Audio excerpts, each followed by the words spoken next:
Welcome to టీ10 నేను రేవతి. కేరళకు వచ్చే ఏ పెట్టుబడిదారుడు కూడా విధానపరమైన జాప్యాల వలయాన్ని రెడ్ టేప్ అడ్డంకులను ఎదుర్కోకుండా వామపక్ష ప్రభుత్వం చర్యలు తీసుకున్నదని ఆ రాష్ట్ర సీఎం పినరయి విజయన్ చెప్పారు. 2 రోజుల ఇన్వెస్ట్ కేరళ గ్లోబల్ సమ్మిట్ కార్యక్రమం ప్రారంభం సందర్భంగా ఆయన ప్రసంగించారు. పెట్టుబడులకు సంబంధించిన విధానాలను సరళీకరించడంలో మేము పురోగతిని సాధించాం. కేరళ పెట్టుబడి దృశ్యం చరిత్ర శిఖరాగ్రంలో ఉన్నది. పెట్టుబడి రంగంలో మెరుగైన పురోగతి మార్పును మనం చూస్తున్నాం. ఆ సమయంలోనే ఈ శిఖరాగ్ర సమావేశం ప్రపంచ పెట్టుబడిదారుల ఈ రంగంలోని దార్శనికులు విధాన రూపకర్తలను ఒక చోట చేర్చి కేరళ పెట్టుబడి సామర్థ్యాన్ని అన్వేషించటం, రాష్ట్రంలో పెట్టుబడిదారులకు అనుకూలమైన వాతావరణాన్ని నిర్మించే దిశగా మా చొరవలను వీక్షించటం లక్ష్యంగా పెట్టుకున్నది. వామపక్ష ప్రభుత్వం తీసుకువచ్చిన మార్పులు గణనీయమైనవి. మానవాభివృద్ధి సూచికలలో అధిక స్కోరును సాధించడంలో చెప్పుకోదగ్గ ఉదాహరణగా నిలిచిన కేరళ ఇప్పుడు పెట్టుబడి కేంద్రంగా హోదా సాధించే దిశగా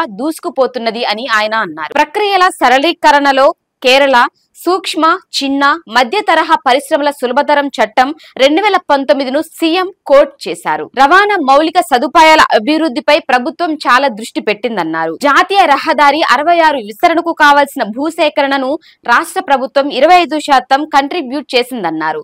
హై స్పీడ్ రైళ్లకు అవసరమైన రైల్వే అభివృద్ధి కోసం కేంద్రం నుంచి అప్రూవల్స్ కోసం అన్ని చర్యలు తీసుకుంటున్నామని తెలిపారు. స్టార్టప్ రంగంలో కేరళ భారీ పురోగతి సాధించిందని చెప్పారు.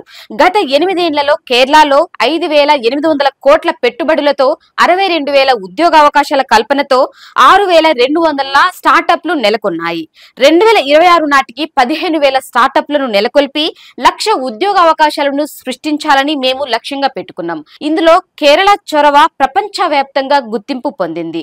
2021 జూలై నుంచి 2023 డిసెంబర్ మధ్య స్టార్టప్ గ్రోత్ 254% పెరిగిందని గ్లోబల్ స్టార్టప్ కో సిస్టమ్ నివేదిక వెల్లడించింది అని సీఎం వివరించారు. డిసెంబర్ మధ్య స్టార్టప్ గ్రోత్ 254% పెరిగిందని గ్లోబల్ స్టార్టప్ ఎకో సిస్టమ్ నివేదిక వెల్లడించింది అని సీఎం వివరించారు. దీనిపై మీ కామెంట్ తెలియజేయండి. ఇది ఇవాల్టి న్యూస్. చూస్తూనే ఉండండి టీ10.